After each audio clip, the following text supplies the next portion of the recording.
Berta, tingnan mo tong ilaw. Ayun na naman, oh. Pundido. May ganyang bumbilya ba tayo? Meron. Kunin mo. Hindi pwede. Bakit? Hindi ko makukuha. Asan ba? Ayan. Naku naman, yung utak mo naman, pundido rin. At tinatanong ko sa'yo kung meron tayong ganyang ilaw at gumagana pa. Wala. O di ganun, wala. O pumunta ka kay Elsa, sabi mo pairam ng ilaw. Ha? Hiram lang. Kailan natin isusole? Siyempre hindi na. Eh di dapat hingin natin yung bumbilya. Hiram, hingi. Pareho lang yon. Alam na ni Elsa yon. O to, alam mo na to ha. Oo. Manghihiram ako ng ulam kala Elsa. Bakit ka manghihiram? Hiram, hingi, pareho lang yun. Alam na ni Elsa yon.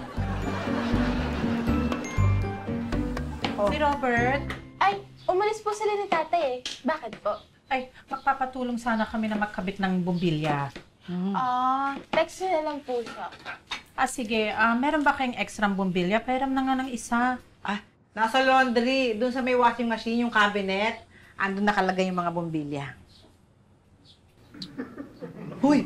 Tanda ka pa. Bakit? Di ba sinabi ko na sa iyo kung saan nakalagay yung extra bumbilya? Pati mo pa kinukuha. Eh, wala ka naman sinabing kunin ko eh. Alam ko talaga nito. Pabigyan mo na. Basta na kayong dalawa. Okay na okay kami, sir. Sakto lang. Wala po kaming problema. Wala kayong problema. Ba't parang di kayo nagtitinginan? Pizzo! Bakit? Wala naman ako sinasabi ah. So, sandali. Relax. Isa-isayin nga natin. Ano ba dahilan? Ba't nagagalit ka na naman dito? Kasi kaninang umaga, sir. Nakita niya ang dami kong dala.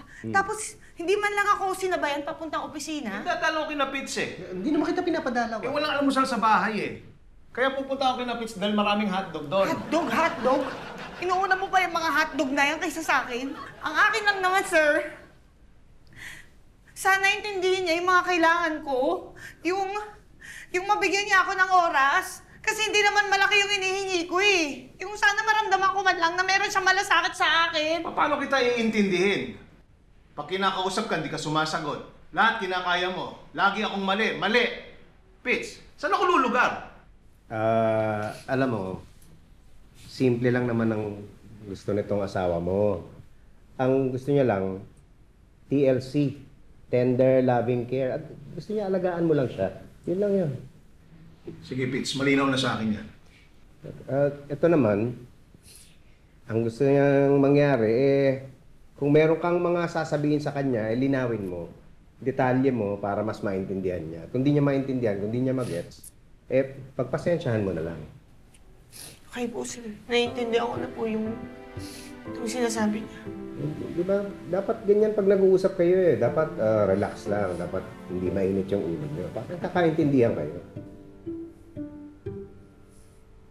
Sorry na, Be. Sorry din kung lagi mabilis uminit yung ulo ko, be. Sorry din at hindi kita na bibigyan ng oras. Basta, be, next time kapag may problema tayo, paalala mo lang sa akin na lagi tayong dapat chill lang para wala tayong maging away. Excuse me po, sir. Baka gusto niyo po umorder ng merienda. Mamaya na siguro pag-uusap pa kami. Hindi, Pits, okay na. Okay na. Di ba tapos na tayo sa pag-uusap natin?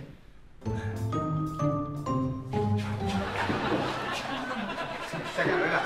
Yun lang. Di ba, sabi ko lang kanina, relax lang. Pag-usapan niyo maayos, ha? Ay, hindi ho, sir. Bibigyan ko lang naman ho ng pagkain yung asawa ko. I love you so much.